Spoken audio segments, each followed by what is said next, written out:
चला आपण सोप्या आणि साध्या पद्धतीत मुलांच्या टिफिनसाठी किंवा आपल्याला नाश्त्यासाठी मटकीची उसळ बनवू. तर चला रेसिपीला सुरुवात करू.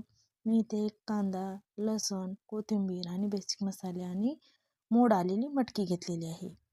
ही मटकी विकत आणलेली आहे. मी यावेळेस मोड टाकली नाही.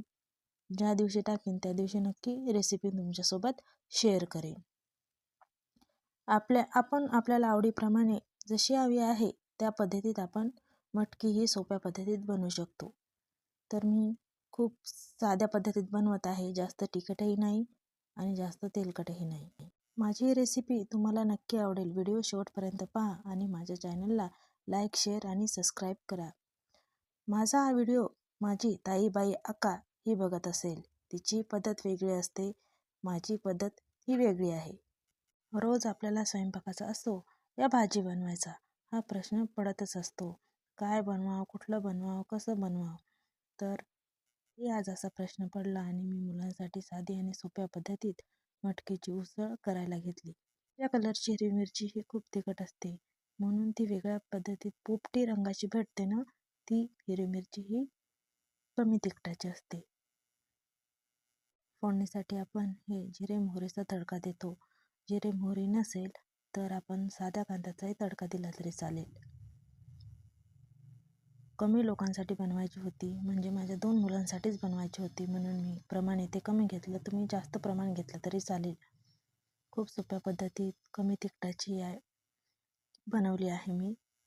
रोज आपली टिफिनसाठी धावपळ सुरू असते आणि मनात अगोदरच आपण ठरवलेलं असतं की आज काय बनवायचं. त्यातलीच मी ठरवूनच उद्याची तयारी करते. आज मोड द्यायची होती. चला म्हटलं ही रेसिपी तुमच्यासोबत साध्या पद्धतीत शेअर करावी. मी बनवलेली ही मटकी तुम्हाला कशी वाटली नक्की मला कमेंटमध्ये सांगा आणि माझ्यासोबत जोडले जा माझ्या नवनवीन रेसिपीसाठी. मी इथे लसूण घेतला आहे. लसूण सांबार हा कुटून घ्यायचा चांगला बारीक. नंतर जिरे मोहरी तडकल्यानंतर त्यामध्ये टाकायचा कांदा. नेहमी ही फोडणी ही कडकच बसू द्यायची. कडक फोडणी बसल्यानंतर त्याची चव ही वेगळीच बघा. अशा पद्धतीत माझी गमतीशीर माझ्या मुलासोबत तुम्हाला व्हिडिओ बघायचे असेल तर मला कमेंटमध्ये नक्की सांगा. रोज नवीन व्हिडिओमध्ये आपण भेटू, काहीतरी नवीन आणि युनिक पद्धतीत.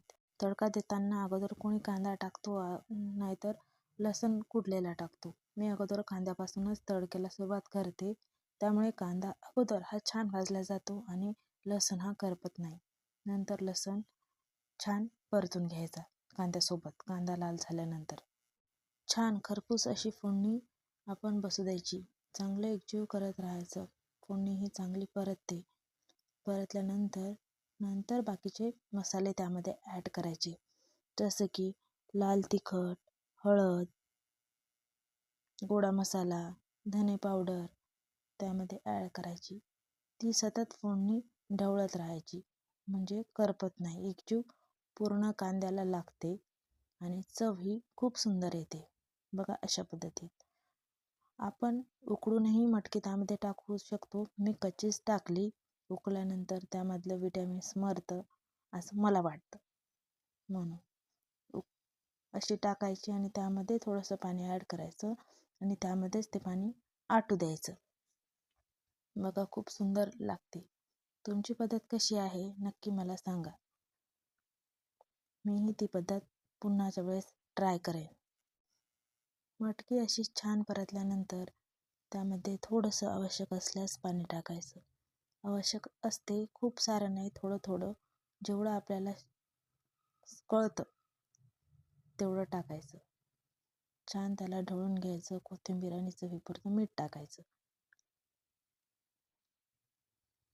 बघा किती सुंदर दिसत आहे. कलरही छान आलेला आहे. मीठ टाकून झाकून ठेवायचं. छान ढवळून 5-7 मिनटं कमी आचेवर वाफ येऊ द्यायची. पाणी हे पूर्ण आटू द्यायचं. थोडंसं असलं तर काही नाही, पण छान आटू द्यायचं. मटकी ही छान शिजते. मुलांसाठी तर छान शिजूनच द्यायची, पोटामध्ये नाहीतर बिघाड होतो. माझे मुलं कच्ची असे खातात. बघा अशा पद्धतीत झाकून ठेवायची. बघा थोडंसंच पाणी आहे. झाली ना छान. आवडली ना तुम्हाला? नक्की अशी ट्राय करा. बघा किती सुंदर गरम गरम मटकी ही मी अगोदर मुलांना नाश्त्याला दिली आणि थोडीशी टिफिनमध्ये पॅक करून दिली. ही पद्धत आवडली का नक्की सांगा आणि माझ्यासोबत जोडले जा.